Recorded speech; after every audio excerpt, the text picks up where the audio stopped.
Hello everyone, welcome to the channel. I'd like to start with an apology. I do apologise that this video did not make it out on Monday. Monday was a bit of a busy day. It's one of those where everything, by the time I would have recorded, I had to cook. I was like, I'll do it after dinner. After dinner I was knackered. It was like, oh, it's not going to happen. The day after that I had an 11.5-hour shift at work. I was like, maybe I'll be able to do it after that. But Wednesday I had an 11-hour shift. It just didn't happen. Nothing happened. It all went a bit sideways, but I'll make up for it. I'll try. What I'll do, I'll get this video and I'll get another video in before Monday. So you've had two things, and then I have to think of something else. Anyway, for today, I thought we would take a look at the deadlift and do a little tutorial. So, yeah, deadlift. How you start. Stood under a bar, straight line. How you pick up. Straight lines. Stand up, straight line. Go back to the straight line. And that's it, put down. That is basically the deadlift. Here, the position for the pickup is how you want to be.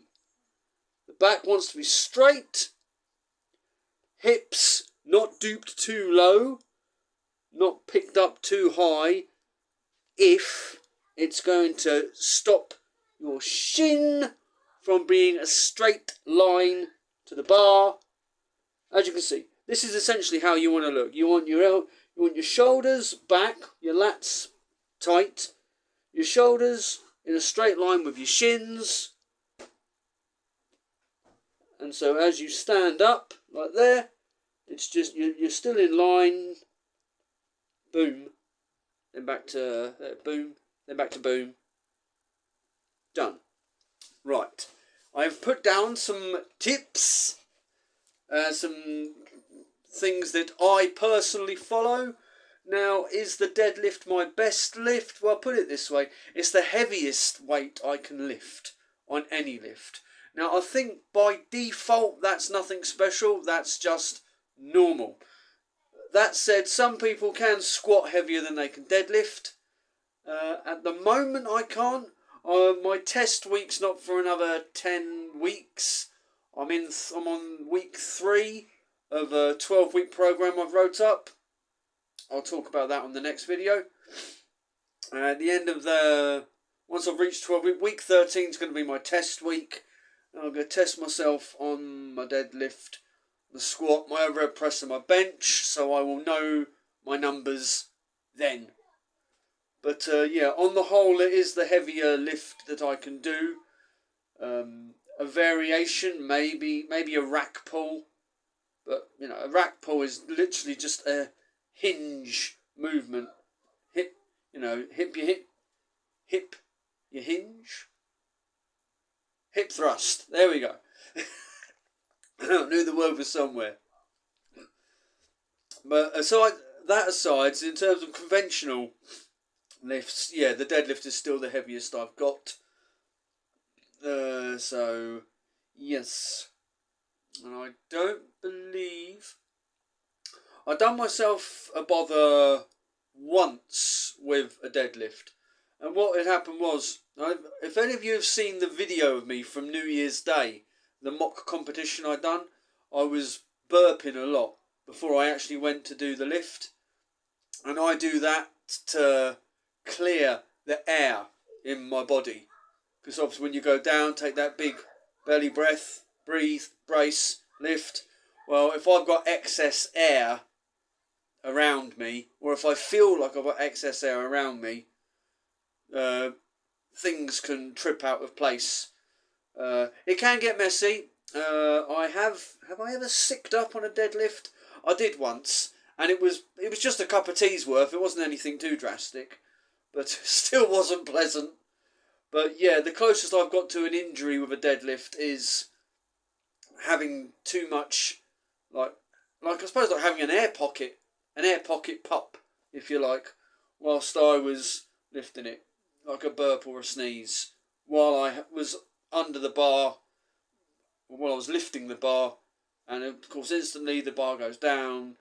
Luckily, like I say, I haven't done anything more severe than that as of yet. Touch wood. Touched wood too hard. There we go. Leave it out. Oh, blooming computers. This is resting on my laptop, which is why you might find lights going everywhere. I know what I'm doing.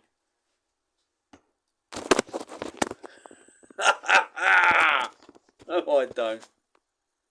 Right, okay, I'm going to go for my tips.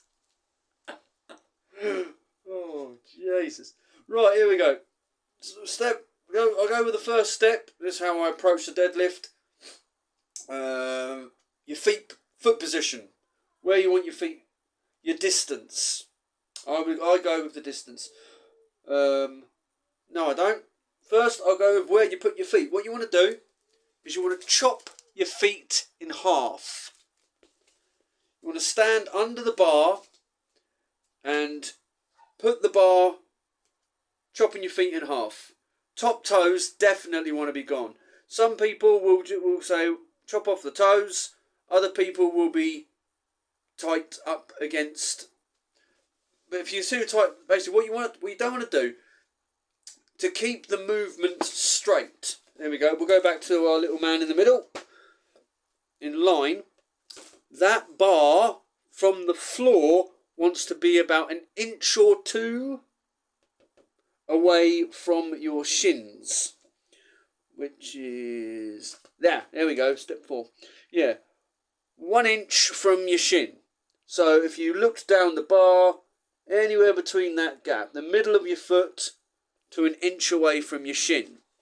Because what happens when if you're stood up 1 inch from the bar, as you lean down, or squat down or whatever, as you're being down to pick up the bar, your feet, your shins, if you like, are going to move slightly forward because your body's moved forward. And at that point, providing you've kept about a shin away, as you lean down, your shin bone should be in contact with the bar. Gently. Ideally, just with me, the way I do it, I like to feel the hairs, the bar against the hairs on my shin. I don't really like to do it flush against, because as you lift up the bar, I mean, they do say ideally the perfect deadlift is keeping the bar in contact with your shins as you go, so the shin stays straight. There we go. Where is he? Here we go. So yeah, the shin stays straight, your arm stays straight as you pull up. You lengthen up these legs here.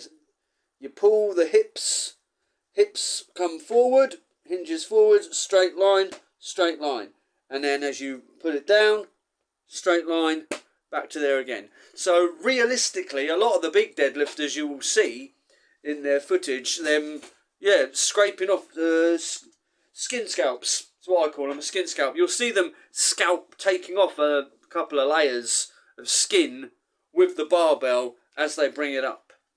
Now, in all fairness, you don't really feel it at the time. I have done it before, and you don't necessarily feel it going. You might, if you knock against it, you'll feel it then, because I've done that and felt it on both occasions. But essentially though, when you step underneath the bar, you want the bar to cut your foot in half, and try and get a good inch next to the bar. So when you do bend yourself down or squat yourself down into the position, your shins will be in contact. Little bit, maybe just the hairs, full skin, not too bother, but as long as there is a contact. Now, before you bend down to assume the position, you want to anchor your feet against the floor. Reminds me a lot of the film Die Hard, where the fists with your toes. Walk around making fists with your toes. Well, that's essentially what you want to do here. Sort of like mentally image your feet as like, wriggle your toes around, flare your feet out, flare them in, and then you want it to feel as though your feet are, you're basically just solidly anchored against the floor. Because the deadlift is not necessarily, you don't just pick up the bar with a deadlift. It actually starts its life primarily as a leg press. This is the more beneficial way of looking at it, because looking at a deadlift, like I say, for most people it's the most weight you're ever going to pick up. You look at it and it's like, just arch your back down, pick it up, no bother. You try that, you're going to snap yourself in half, or the bar's just not going to move. But if you've got your feet in the right position there, chopped off with the bar, you're down by the side there, linked, anchored your feet in, first thing you want to do is almost imagine you are pushing away, because I know I talked about the deadlift being like, you can handle most weight with a deadlift. I probably forget about it because, to be honest, I don't have a leg press machine. Couldn't fit one in here, A. B, couldn't afford one in the other sense. But in all fairness, people can leg press more than they can anything else, I think. Again, that's just me speculating because I don't have one.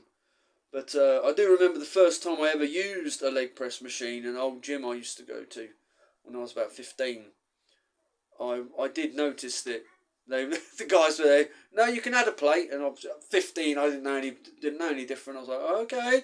And then they're like, no, you can add a plate, and I was like, oh, I can, this ain't too bad. So yes, if you imagine yourself pushing the earth away instead of you lifting the earth up, that is what's going to initiate. That's the initiation. The initiate of the lift is pushing away, because your hands are going to be there. They're going to be there. Where are they going to be? They're going to be about shoulder width apart, maybe a little bit further. For me, what I do, I would say, if you put your hands in front of you and then drop them to the sides, let them make sure they're swinging naturally. You're not like squeezed against yourself. For me, that is the distance I want my shoulders to be when I grip the bar. As I say, that is just me. People are built differently. People deadlift differently. In terms of their stance and their feet positioning and their grip and the arm positioning and what have you. So one thing you definitely don't want to do is you don't want them too far together, because you won't be able to get them over. If you can't get them over your legs, because they're scooched over together, and if you're all squashed together, because obviously your arms need to clear your knees, because when you go down for the deadlift, your arms are going to be at least like outside of your knees. Now some people, you can have them squashed together right tight against your legs, but as you push that weight off the floor, you might find when you get up to about here-ish that your arms are a bit squashed, too close to your chests or whatever. This is why another thing you should do once you get the grip is pack your lats. Bring your lats backwards, because that's going to it's going to line up the shoulder. The shoulder's going to be in line with the shin. Right. Yeah. So chop your feet in half, anchor your feet to the floor, 1 inch away from your shin. Keep the bar close during all of the lift. That straight line talked about. Again, watch out for your skin scalps. Arms outside of the knees. If they're too far apart, you're not going to get it off the floor. You want them, like I say, again, this is just me. You don't have to copy what I say. This is just all suggestions. If you put your arms out in front of you, drop them down to your side, that is roughly where you want to be gripped. Maybe half an inch or an inch further apart, but yeah, you don't really want to go any closer than where you dropped your arms there, because once you get, you're going to get up to about there, but before you are able to thrust the hips through to stand up straight, you're going to find your arms stuck, and that's going to cause all ends of grief as well. Right. So there we go. So let's see. So we've talked about the feet. We've talked about where they are. The skin scalps. Arms. Your hip high hinge. The hip hinge driving through a part. Once you get that. Most people, once the bar has gone over your knees, a little bit further up, sort of like mid-thigh area, that's when you want to focus about squeezing your glutes. Squeezing them together, because that's going to help you, that's also going to help you stand up straight. If you sat down, squeeze your glutes, and you will instantly find yourself sort of like, because what it's doing in there, it's bringing your it's bringing the curves of the spine in line, giving you a neutral spine as you are stood up, glutes squeezed in, lats packed, and then lower down on the return. One thing on the feet positioning that I didn't mention, which I mentioned because a lot of people are like, is it better to stand feet close together, like really narrow, like shoulders, maybe even closer than shoulder width apart? Is it good to split? What with width? I don't normally stand too wide. It's probably because I'm not that wide a person. A lot of times you stand in, your best bet is to stand in what's in good correlation with the rest of your body. But one good tip: if you imagine you're gonna jump, you're gonna do a high jump in the air. Get yourself in the position you would be for a high jump in the air, and there is pretty much where you want to be. Because that your body knows, or you will know, where you can generate enough force off the ground in how you're going to stand. Most people, again, by default, it's normally shoulder width. Not much out than shoulder width apart. By default, that's normally the case. However, if you do stand with feet a little bit closer together, that does bring that centre of gravity closer. So, in many ways, it can be beneficial, because it's going to, well, it depends which way you look at it. Some people might say, well, that's going to make you start, if your starting point's too small, it's easy to wobble off your balance, which is true. If it's too wide, personally, it reaches a point where you're not going to, where I personally wouldn't be able to get as much weight. I'm not a big fan of sumo lifts. No offence to anyone who is. It's just I know that I can't lift as much sumo stance. Sumo is basically when like feet are either side of the bar near enough, as I can if I conventionally lift. So yeah, I would say by default shoulder width apart. I mean, you can try. You can try bringing them in together a little bit. Not crazy. You don't want your feet touching or anything. But shoulder width apart. Maybe bring them in an inch either side. See how you fare. If you find, at the end of the day, you're going to feel straight away once you're there if it's going to help you or if it's going to hinder you. Your body is going to tell you. Your body knows. So you haven't got to worry too much about that. So yeah, that's the things I would say. Yeah, so just to run over them all again quickly. I think that's like do you know what? No more. Right, yeah, so to run them through again quickly. Right. There's your positions. Waiting to pick it up. Bending down to pick it up. picking it up, bend it back down, straight. You do not want to, just because you've reached there, just because you've reached that third stage and you're stood up straight, you don't want to then just mess up your back and drop it down awkwardly. Well, again, that might just be a me thing. But me personally, I wouldn't. Again, so we'll run through them again one last time. So, feet, about shoulder, default settings. Feet, shoulder width apart, maybe an inch or two together, or an inch or two apart. Arms, put your arms in front of you, drop them to your sides. You want to be gripping them there. Get under the bar, chop your feet in half.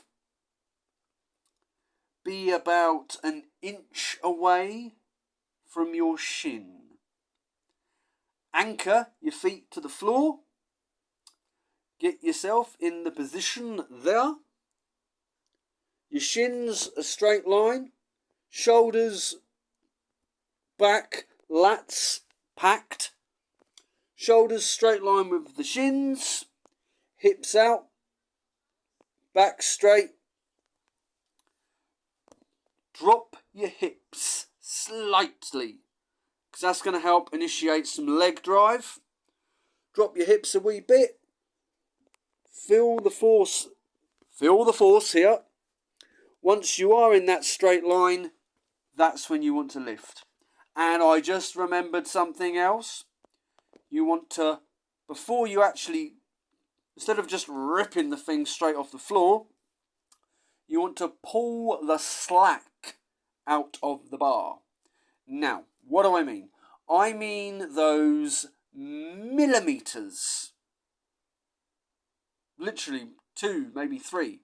Allow a millimeter either side of the bar. When you load a plate onto the barbell, there's a little bit of wiggle room there, isn't there?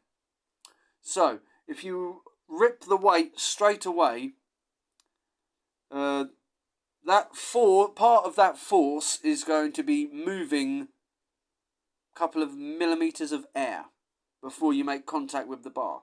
So a way to do a test run for this is get down ready in that position there.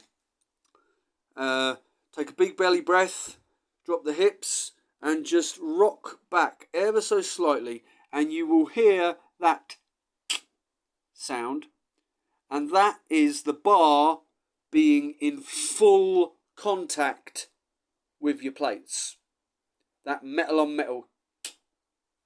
And once you hear that sound, that is when go hard or go home. Drive it up. Yeah. So there we go, that's that. So I think I've covered everything. I hope I've covered everything. We'll find out later. Okay, but yeah, that is it for now. There are, of course, hundreds of tutorial videos out there for not just the deadlift, but for every lift under the sun. A lot of the professional strongmen, strong women have done tutorial videos. So don't just take what I've done. Feel free to check out these other people as well. I've got a lot of my ideas from them. I'm pretty certain they haven't had any of their ideas from me. But maybe I'm going to start a trend with that. Have your phone leaning against your laptop so it falls down a couple of times. Adds a little bit of drama to the video. Right, there we go. So that's all of that. As I say, the next video is probably going to be... I doubt it will be tonight. It might be tonight, come to that. It just depends. It's going to be very short. It's just a quick breakdown of a new program I am doing. But I don't want to talk about that anymore, because I've got to know what I'm going to call the thing first. Right, there we go. So that's all of that. I hope you found it interesting. I hope you found it fun. I hope you had a giggle about me dropping my phone a couple of times. And in the meantime, I will leave you, as I always do. Keep strong, keep happy, and keep healthy. Ta-da.